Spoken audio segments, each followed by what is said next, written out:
Movie के शुरू में हम दो लड़कियों को देखते हैं जिनमें एक का नाम हंटर और एक का नाम बेकी है। इनके साथ बेकी का हस्बैंड डैन भी था। ये तीनों माउंटेन क्लाइंबिंग कर रहे थे। माउंटेन पर ऊपर चढ़ते हुए डैन एक होल में हाथ रखता है, तभी उसमें से एक बर्ड डर कर के बाहर निकलता है, जिससे अचानक डैन का भी हाथ फिसल जाता है और वो नीचे गिरकर रस्सी से लटक जाता है। ये देख कर के बेकी काफी घबरा जाती है। अब हंटर और बेकी डैन को बचाने की बहुत कोशिश करते हैं, लेकिन वो डैन को नहीं बचा पाते और नीचे गिरकर डैन की मौत हो जाती है। अब ऐसे ही कुछ महीने गुजर जाते हैं और हम बेकी को देखते हैं जो अभी भी डैन की मौत से उभर नहीं पाई थी और डैन की मौत के बाद उसने बहुत ज्यादा शराब पीना शुरू कर दिया था। यहाँ बेकी के डैड भी उसे समझाने की कोशिश करते हैं कि अब तुम्हें अपनी नई जिंदगी शुरू करनी होगी, लेकिन बेकी अपने डैड की एक भी बात नहीं सुनती क्योंकि वो डैन को बहुत प्यार करती थी और उसे बहुत ज्यादा मिस करती है और उसने डैन की अस्थियों को भी अभी तक अपने पास ही रखा हुआ है। अब बहुत ज्यादा डिप्रेशन में होने की वजह से एक दिन बेकी सुसाइड करने लगती है। तभी उसके पास उसकी फ्रेंड हंटर की कॉल आ जाती है, जिसकी वजह से वो सुसाइड नहीं कर पाती। फिर अगले दिन हंटर बेकी के घर पर आती है और उसे एक 2000 फीट ऊंचे टीवी टावर के बारे में बताती है और यहाँ पर हंटर बेकी से कहती है कि हम दोनों उस टीवी टावर पर क्लाइंबिंग करने के लिए जाएंगे, क्योंकि हंटर इस चीज को जानती थी कि बेकी को एडवेंचर और क्लाइंबिंग करने का बहुत शौक है और बेकी डैन की मौत से बहुत ज्यादा डिप्रेशन में आ चुकी है, इसलिए वो कहीं भी नहीं गई थी और हंटर उसे डैन की मौत से मूव ऑन करवाना चाहती थी। पहले तो बेकी इस चीज के लिए मना कर देती है, फिर अगले दिन काफी सोचने के बाद वो हंटर के साथ जाने के लिए तैयार हो जाती है। फिर अगले दिन ये दोनों उसी टीवी टावर पर क्लाइंबिंग करने के लिए निकल जाते हैं। रास्ते में जाते वक्त ये दोनों बहुत ज्यादा खुश थे। रास्ते में बेकी हंटर के मोबाइल पर उसकी कुछ पिक्चर्स को देखती है, तभी वो एक फोटो को देखती है जिसमें हंटर के कंधे पर एक लड़के का हाथ रखा हुआ था। बेकी हंटर से उस लड़के के बारे में पूछती है, लेकिन हंटर उसे इसका कोई भी जवाब नहीं देती। थोड़ी देर में ये उस जगह पर पहुंच जाते हैं, तभी ये देखते हैं कि एक गेट पर डेंजर साइन के साथ एक ताला लगा हुआ है, जिसे ये खोलने की कोशिश करते हैं लेकिन वो नहीं खुलता। तभी अपनी गाड़ी को वहीं छोड़कर पैदल आगे जाते हैं। टावर के करीब जाने पर ये देखते हैं कि बहुत सारे गिद्ध एक मरे हुए जानवर को खा रहे थे।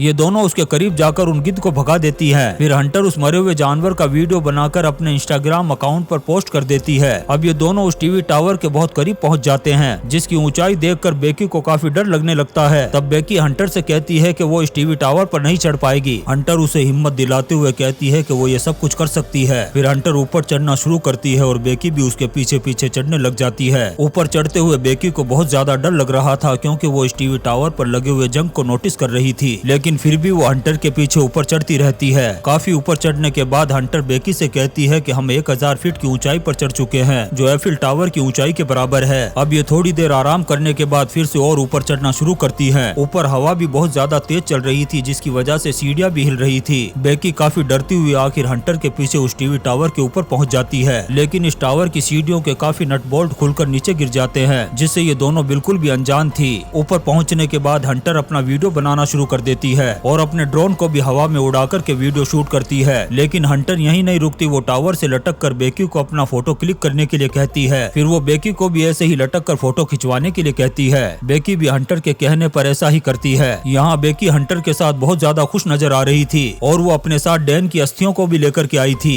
अब वो डैन को याद करते हुए इसी टावर पर से उसकी अस्थियों को हवा में उड़ा देती है। काफी देर टावर पर रहने के बाद अब ये दोनों नीचे जाने का फैसला करती है। अब बेकी जैसे ही सीढ़ियों से नीचे उतरने लगती है, तभी सीढ़ियां टूट जाती है। अब बेकी नीचे गिरने लगती है, लेकिन वो हंटर के साथ एक रस्सी से बंधी हुई थी, इसलिए हंटर किसी तरह से उसे ऊपर खींच लेती है। लेकिन इनका बैग जिसमें खाने का सामान था और ड्रोन नीचे जाकर के अटक गया था। अब ये अपने मोबाइल को देखती हैं तो उसमें सिग्नल भी नहीं आ रहा था। तभी इन्हें टावर पर एक इमरजेंसी बॉक्स दिखाई देता है, जिसे खोलने पर इन्हें एक फ्लेयर गन और एक दूरबीन मिलती है, लेकिन फ्लेयर गन को दिन में यूज करने का कोई भी फायदा नहीं था। अब हंटर दूरबीन से चारों तरफ देखती है, लेकिन इन्हें कोई भी नजर नहीं आता। मतलब अब ये दोनों इस टावर पर बहुत बुरी तरीके से फंस चुकी थी। फिर हंटर फिर से अपने मोबाइल को चेक करती है, लेकिन अभी भी उसमें सिग्नल नहीं आ रहा था। तभी उसे याद आता है कि अभी थोड़ी देर पहले उसने इंस्टाग्राम पर एक वीडियो पोस्ट की थी, जो अब पूरी तरह से पोस्ट हो चुकी है। इसका मतलब था कि नीचे सिग्नल आ रहे हैं। फिर हंटर एक इमरजेंसी मैसेज लिखती है और फोन को रस्सी से बांधकर नीचे लटकाती है, लेकिन फिर भी सिग्नल नहीं मिलने से इसका कोई भी फायदा नहीं होता। फिर हंटर अपने फोन को अपने शूज में डालकर नीचे फेंकती है और इनका हेल्प का मैसेज पूरी तरह से अपलोड हो सके, लेकिन जैसे ही वो शूज नीचे गिरता है वो फोन भी टूट जाता है। तभी हंटर को टावर के नीचे एक आदमी दिखाई देता है, जिसको ये हेल्प के लिए आवाज लगाती है, लेकिन इनकी आवाज उस तक नहीं पहुंच पाती। फिर बेकी अपने दोनों शूज को नीचे फेंकती है ताकि वो आदमी ऊपर देखे, लेकिन ऐसा करने से भी इन्हें कोई फायदा नहीं होता। थोड़ी देर बाद वो आदमी बेकी के फेंके हुए शूज को देख लेता है, लेकिन वो ये समझता है कि ये शूज पहले से यहाँ पड़े होंगे। तभी हंटर अपनी दूरबीन से दो आदमियों को देखती है जो अपनी गाड़ी से यहाँ पर आए हुए थे। बेकी भी ये देख करके फ्लेयर गन चलाने वाली होती है, लेकिन हंटर उसे रोक देती है और कहती है कि हम इसे रात में यूज करेंगे ताकि उन आदमियों को हमारे टावर पर होने का पता चल जाए। अब जैसे ही रात होती है, बेकी डैन के साथ अपनी शादी के फोटो देखने लगती है। इसमें बेकी देखती है कि हंटर उसकी शादी से बिल्कुल भी खुश नहीं दिख रही थी। ये देखकर बेकी को हंटर पर थोड़ा डाउट होने लगता है। इसके बाद ये दोनों फ्लेयर गन चलाती हैं, जिससे वो दोनों आदमी इन्हें देख लेते हैं, लेकिन वो इन्हें बचाने की बजाय इनकी कार को चोरी करके यहाँ से चले जाते हैं। ये देख करके ये दोनों और भी ज्यादा परेशान हो जाती हैं। तभी बेकी की नजर हंटर के पैर पर पड़ती है,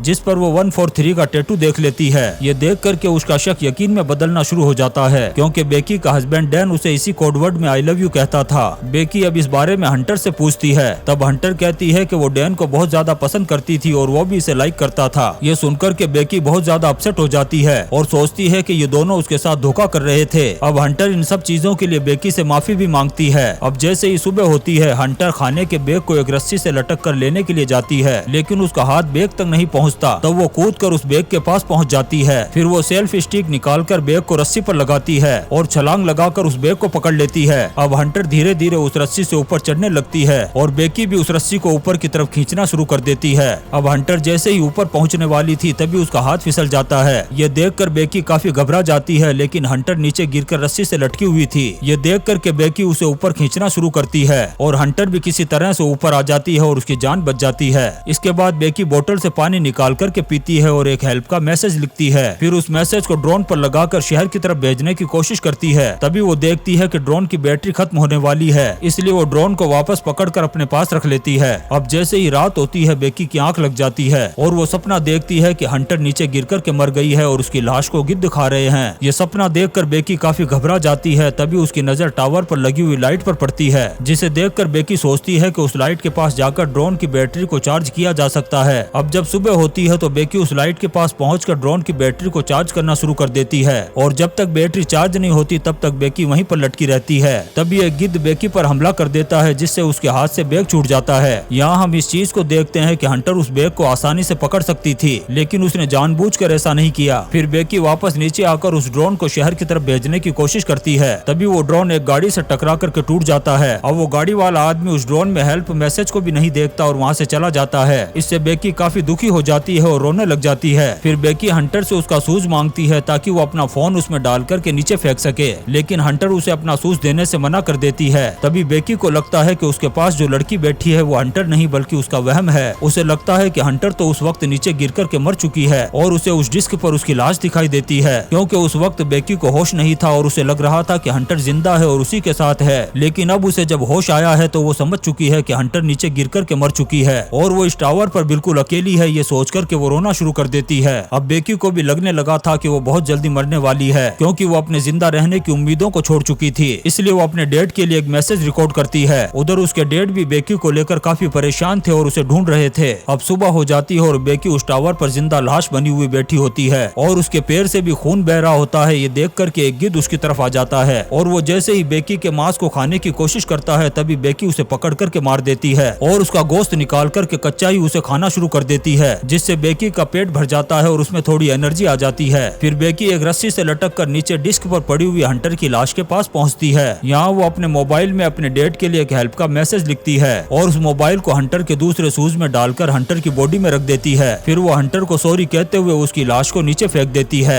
जैसे ही हंटर की लाश नीचे गिरती है, वो मैसेज बेकी के डैड तक पहुंच जाता है। अब जब बेकी के डैड यहाँ पहुंचते हैं, उससे पहले ही रेस्क्यू टीम यहाँ आ चुकी थी। अब रेस्क्यू टीम हंटर की लाश को देख रही होती है, तभी बेकी के डैड भी यहाँ आ जाते हैं। यहाँ बेकी के डैड को लगता है कि ये बेकी की लाश है, इससे वो काफी दुखी हो जाते हैं। तभी उन्हें बेकी की आवाज सुनाई देती है, जिसे जिंदा देख करके वो बहुत खुश हो जाते हैं। फिर ये दोनों बाप बेटी एक दूसरे के गले लगते हैं और इसी सीन के साथ ये शानदार मूवी फॉल खत्म हो जाती है। दोस्तों, हम आपके लिए ऐसी ही इंटरेस्टिंग मूवीज एक्सप्लेन करते रहेंगे, तो आप चैनल को सब्सक्राइब जरूर करें और लाइक और कमेंट्स भी करें। Thank you.